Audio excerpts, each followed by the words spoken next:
Yes, we loved it, and I'm so impressed. You guys should feel very proud this morning. Thank you.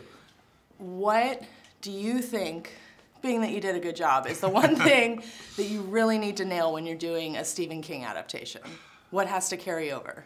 I mean, I said this on stage last time, but I really mean it. It's the essence. You know, Kevin and I have written adaptations of books before, and you can't be too overly precious about it and let the book and the source material kind of rule your day-to-day thinking. At a certain point, you almost have to read it enough, know it like the back, the back of your hand, and then sort of put it away. But you have to really honor the essence of what the themes of that book are.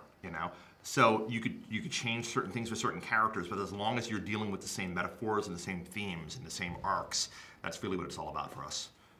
It's impressive to me how much you guys nailed the sense of impending doom and like death circling like a snare around this family. Right, yeah. What do you, like, specifically Pet Sematary, what was the one scene you were like, we cannot change that? Because you guys took liberties that I actually really enjoyed, but what were you like, this cannot change?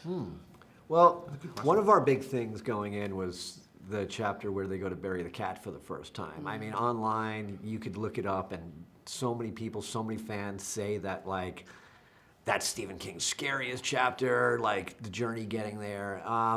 So we really wanted to make sure that we had that whole journey intact, going through the Little God swamp after the old, burned out forest, and then kind of even getting to the burial ground. Like, we had it's not there or audible in the movie, but when Jason got to the top of the steps, he even whispered under his breath, like 45, like he was counting, which is exactly how many steps it is in the book. So, I mean, I think to us, just preserving that chapter was important. Yeah, it's a great chapter.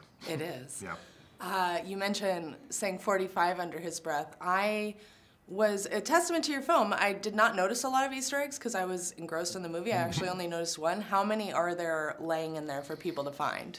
There's some obvious ones, What was the one you noticed? Dairy. Dairy, yeah. That one is there because it's a giant traffic sign. Yeah, But in the book, it's hard to miss.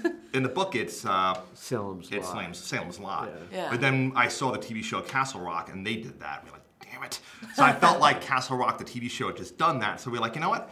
We actually looked at the map, and we looked at where Derry would have been on the map in relation to Stephen King's Ludlow, and it actually would have been on the way with where she was at that point, with the time. So you can't hear on the radio, but they're saying it's 4 p.m. on the dot, and then I think she gets there at like 5:30, meaning Derry's about an hour and a half south of Ludlow. You guys went deep. Oh, we went very deep. I mean, there's a map in Judd's house, a map of Maine. And just next time you see the film, pause it and just look at the map. Yeah, Tons of stuff. We worked out an equation, how much traffic, how much long it would take to get a mile in that much traffic. What sort of accidents? But no, yeah, there's easy ones and there's ones that are deep dives. Kevin and I love the idea of a film that you could watch again and again that kind of has a rewarding experience and you catch things. Like, I love films that the more you watch it, the more you catch. So we try to make this film one of those.